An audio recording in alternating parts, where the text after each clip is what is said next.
Fala galera, beleza? Gui Boêmio na área. Pessoal, antes de começarmos, dá um joinha aí pra nós, se inscreva no canal, ativa o sininho e vamos lá para mais uma aula de Circuitos 2. Galera, na aula de hoje vamos resolver mais um exercício aqui, trabalhando com a resposta natural e também com a resposta completa de um circuito elétrico. E esse exercício ele vai meio que completar um exercício que nós já resolvemos em aulas passadas. Veja, para você que quer acompanhar pelo livro, esse aqui é o 14.6.1 lá do Johnson e o exercício diz assim pra gente, ó. Calcule a resposta natural do exercício 14.4.1. Aí eu já fiz uma montagenzinha, coloquei o 14.4.1 aqui embaixo. Ó. Assumindo, vamos continuar a ler aqui, ó. Assumindo que não há cancelamento na função de transferência ou função de rede. Ele dá a resposta aqui pra gente. Qual que é a ideia aqui, pessoal? Se você voltar algumas aulas aí para trás, nós já resolvemos esse exercício aqui. E no exercício 14.4.1, ele dava a função de transferência, dava a entrada do circuito, e aí tinha lá alguns itens variando o valor de S, e com base nisso ele pedia a resposta forçada do circuito. Agora que a gente já estudou a resposta natural e também a resposta completa, ele fala assim, ó, olha, agora dado o exercício anterior, o 14.4.1, esse cenário, calcule a resposta natural, e com base nisso, se eu já tinha a forçada e agora estou calculando a natural, eu consigo obter a resposta completa. Exatamente isso, pessoal. Vamos começar a trabalhar aí. Sugiro fortemente que você pause o vídeo e tente fazer. E agora, como sempre, a gente vem com a solução. Vamos começar. Ó. Ele já deu a função de transferência, então é molezinha a gente calcular quem é a resposta natural desse sistema, dessa tensão de saída aí, por exemplo. Uma vez que no problema ele já estava falando que eram tensões de saída e de entrada. Tá? Era V0 dividido por Vin e ele dava a entrada. Ok, agora vamos começar. Nós já sabemos que a resposta natural do circuito está ligada aos polos da minha função de transferência. E os polos, só relembrando, são os valores de S que tornam a função de transferência infinita. E do jeito que a função de transferência está aí, se vocês observarem, ó, aqui embaixo no denominador, que é de fato onde a gente vai encontrar os polos, os valores de S que tornam a função infinita, está meio ruim observar aí, porque o polinômio aqui de segundo grau é um circuito de segunda ordem aí, provavelmente, ele não deu o circuito, mas muito provavelmente é algo de segunda ordem.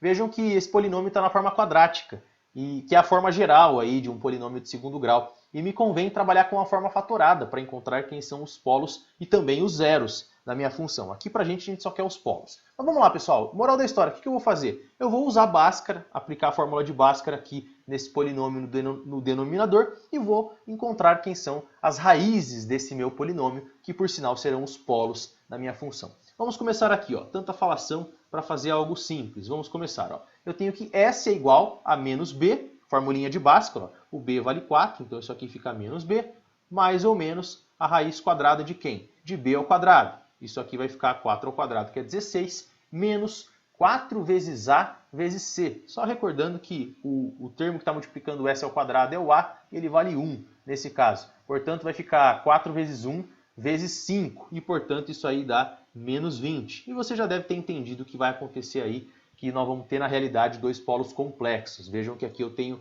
uma raiz quadrada negativa porque o delta deu negativo. Ok, e tudo isso aqui ainda dividido por 2 vezes A, e no caso o A vale 1, e portanto ficou tudo isso dividido por 2. Beleza, reescrevendo essa expressão mais uma vez, só para a gente deixar bem formalzinho, isso aqui vai ficar menos 4, mais ou menos a raiz quadrada de menos 4, e tudo isso dividido por quanto? Tudo isso dividido por 2. Vamos colocar bem bonitinho aqui também. Ok, pessoal, agora isso aqui é igual a menos 4, fazendo aí o passo a passo mesmo, só para a gente não se perder. Isso aqui é menos 4 mais ou menos raiz quadrada de menos 4 dá quanto? Dá J2, lembra? Número imaginário? Pois é, ó, esse cara aqui dá J2 e tudo isso ainda dividido por 2. E é claro que nós temos aqui, nós vamos ter duas raízes complexas. Aí é só você dividir ambos os termos por 2. Isso aqui vai ficar menos 2, olha que bacaninho, ó, mais ou menos J1. Notem que são dois complexos conjugados que apareceram aqui, as minhas raízes são complexos conjugados, mesmo a parte real e parte imaginária de sinal trocado. Ok, pessoal, aqui, do jeito que está, já encontramos os valores de S. Eu posso até voltar na função de transferência ali em cima e reescrever a função de transferência na forma fatorada, que é a forma aí de fato em que eu desejo visualizar para de fato encontrar quem são os polos e zeros também da função. Aqui no caso a gente está trabalhando com os polos. Ok? Então vamos lá. Reescrevendo aqui, ó, dei copy-paste no numerador, porque a gente não mudou o numerador. E aí escrevendo na forma fatorada, isso aqui vai ficar assim, ó. Isso aqui é o A da função, que no caso aí vale 1. Eu sei que nem precisaria representar, mas é legal sempre deixar aí bonitinho. Que multiplica S menos a primeira raiz. Portanto, isso aqui vai ficar, ó, S mais 2. Toma cuidado aqui na hora de fazer essa passagem. S mais 2 menos J1, que é a primeira raiz complexa, que multiplica agora a segunda raiz complexa. Isso aqui é S mais 2 mais J1. Tem que tomar muito cuidado para a gente fazer isso aqui. Ó. Deixa eu dar uma aumentadinha na barra e até dar uma centralizada no termo ali de cima da minha função de transferência. Beleza, pessoal? Tá? Belezura aí pra gente. Ó. E fica claro de ver quem são os polos da minha função de transferência. E na realidade a gente já calculou eles aqui. Ó. Deixa eu só formalizar e colocar os polos aqui bonitinhos pra gente. Ó. Os polos são menos 2 mais ou menos J1. Menos 2 mais J1, menos 2 menos J1. São polos complexos, ok? E aí, pessoal, você tem que se recordar agora, para determinar a expressão matemática que representa aí a resposta natural desse sistema, quando nós temos polos complexos, você tem que recordar lá de circuitos elétricos 1, porque quando a gente estava estudando circuitos de segunda ordem, você tem praticamente 3 casos. Alfa, o primeiro caso, que é o sobreamortecido, alfa maior que ômega zero, você tem polos distintos e reais. Segundo caso, alfa igual a ômega zero, onde você tem polos iguais, ok? E reais também. E finalmente, quando o alfa é menor do que ômega zero, que é o caso subamortecido. O segundo caso eu não falei, o segundo caso é amortecimento crítico, quando os polos são iguais. E agora sim, o terceiro caso, em que alfa é menor do que ômega zero, você tem o caso subamortecido, tá certo? Onde os polos são complexos. E para cada um deles, se você lembrar lá de circuitos 1, você tinha uma forma de onda equivalente. E a forma de onda para esse caso aqui, onde nós temos polos complexos, é essa aqui, pessoal, que eu vou colocar aqui embaixo para você. Ó. Nós temos para esse caso, quando os polos são complexos, ou as frequências naturais, se você preferir, lá de circuitos 1 é a linguagem que é utilizada, você tinha lá que o Vn de t, e agora é bem chato escrever essa expressão, tá, pessoal?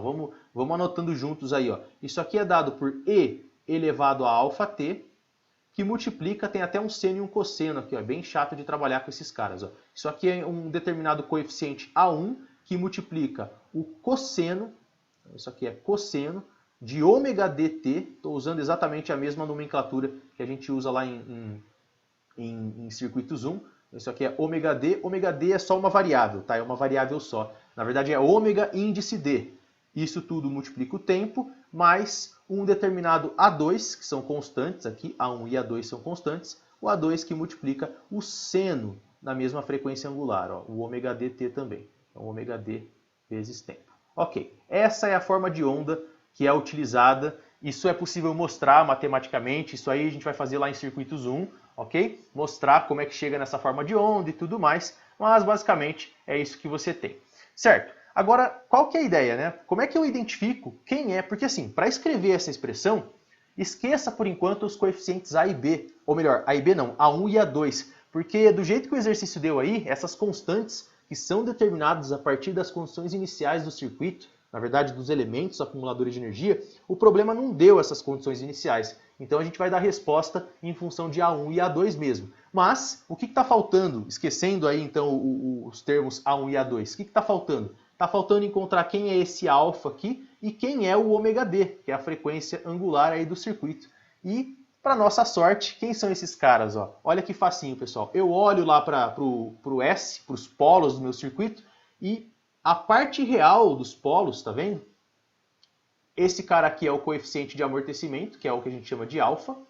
E o J, o termo, eu sei que aparece nos polos ali, ó, mais ou menos J1, mas esse cara aqui, ó, que é o termo imaginário de fato, o J1 no caso, esse cara aí é o ômega d, é a frequência angular lá do meu circuito, certo? E portanto, pessoal, como é que eu vou fazer então? Ó? É muito tranquilo, é só eu pegar essa expressão aí e escrever ela direitinho. Eu vou dar um copy-paste nela aqui embaixo, tá aqui, ó, é exatamente a mesma expressão. Na expressão de baixo, o que nós vamos fazer? Eu vou apagar onde tem alfa, variável alfa, e onde tem também a variável ômega d, tá vendo? Ó, apagando aí o alfa e o ômega d. Lá no lugar do alfa, que é o termo de amortecimento aqui do exponencial, esse cara aqui, eu vou substituir por menos 2, E lá no cosseno, onde tem ômega D, eu vou trocar simplesmente por 1. E pronto, pessoal. Essa aqui é a resposta natural do meu circuito. Eu sei que está em função de A e de B, em função aí dessas duas constantes, que são constantes a determinar. Essas constantes aí dependem, como eu já disse aí pela milésima vez,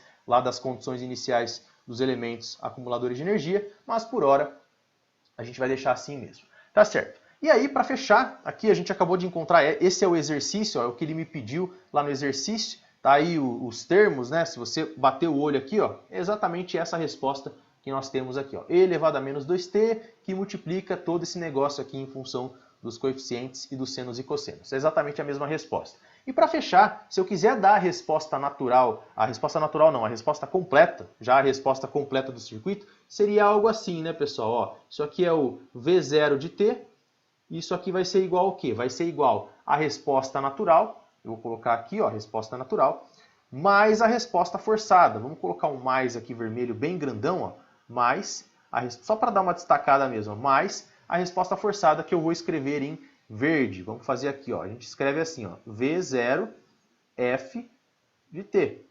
E esse V0F de t depende aí dos valores de S da entrada do circuito, lembra? Depende da função forçante do circuito. Nós já vimos tudo isso, né, pessoal? Não custa nada recordar, mas basicamente isso aqui depende aí das condições de entrada do circuito e a gente já calculou esses caras no item passado, em exercícios nas aulas passadas. Esse V0F de t aqui, que lá eu chamei de V0, enfim, já foi calculado anteriormente. Ok? Então é isso, pessoal. Na aula de hoje nós paramos por aqui. Muito obrigado pela atenção. Espero que você tenha gostado do vídeo. Qualquer dúvida, é só deixar nos comentários. Um abraço e fiquem todos com Deus.